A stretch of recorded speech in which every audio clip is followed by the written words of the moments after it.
Hey everybody, welcome back to Spooky Time, where we talk about anything and everything spooky. Cryptids, conspiracies, true crime, aliens, your creepy late night DMs, all of that. Uh, Anything spooky, we'll talk about it.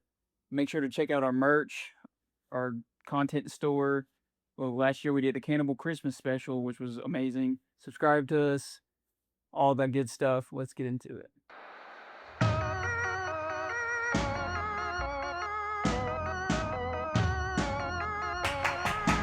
I saw something sitting on your bed.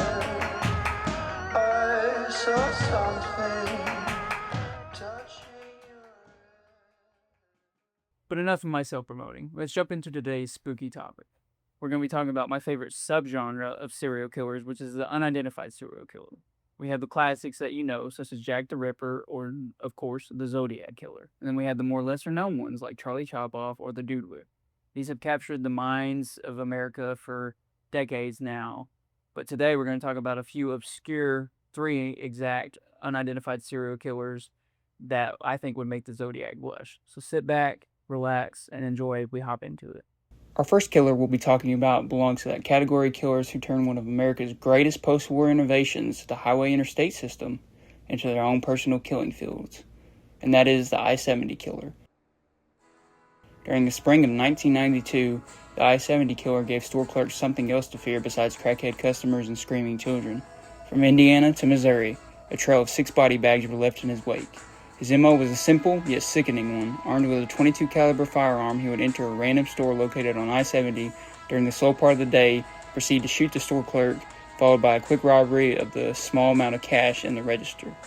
5 of the I-70 killer's victims were young women with dark hair, and the 6th was a man who, due to his ponytail and the fact his back was facing the door, makes police believe he was mistaken for a woman by the killer. Described as a slender white male with reddish hair, the I-70 killer soon became a regular star in 90s true crime shows, such as the famous Unsolved Mysteries, and a suspect in several other murder cases in Texas and Indiana, with the latter producing CCTV footage of the suspected killer, with many believing it to be the I-70 killer.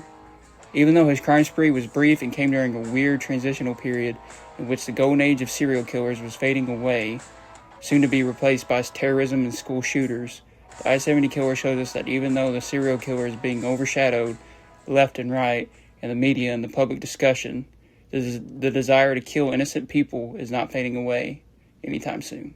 Let's look at a killer that falls into a very interesting subgenre, one that's home to the likes of the Manchester Pusher and the Smiley Face Murders, killers who may or may not be real. Yes, today we're going to be talking about the 4chan serial killer. On August 21st, 2015, an anonymous user posted the following message, coupled with this image to the 4chan image board, random. I have killed several women for pleasure. If you can guess a name, I will upload a picture. If you can guess the name of any of these women, I will upload their photo. No more than 10 names per post. Any more than that will be ignored. Some are Polaroids and others were taken with a disposable camera. I also have pictures of them before death when I was able to do so. If you guess all the names, I will show you where I dumped the body in 1999. The first one is free, as her name is unlikely to be guessed. What followed was a swarm of comments ranging from users guessing names to debating the authenticity of the claims and photos, and well, this comment. Within minutes of the original post, the killer posted a few more pictures after one user guessed the name correctly. The pictures included, "Wow, off to a great start, incredible. I fixed the timestamp, my mistake. And this is from before I played with her."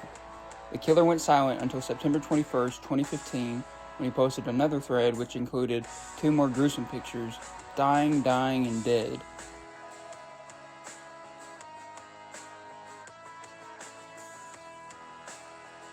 After another swarm of shocked and skeptical comments, he posted this picture of a ski mask wearing man holding a shotgun with the caption, "I'll be back in a month to finish our game.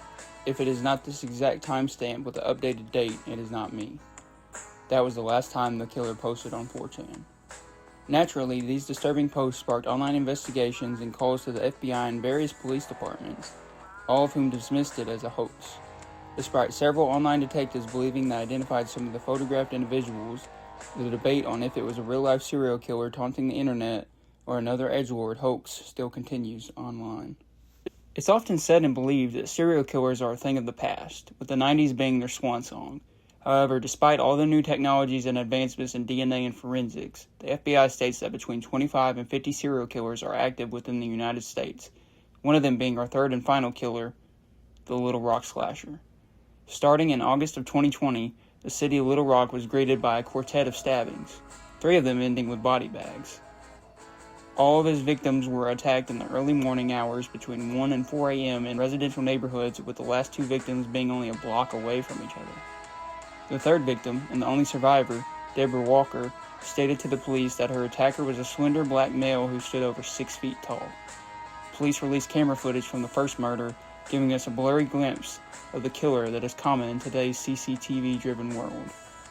Despite this and other efforts from the police, including a $20,000 reward, no one has been apprehended.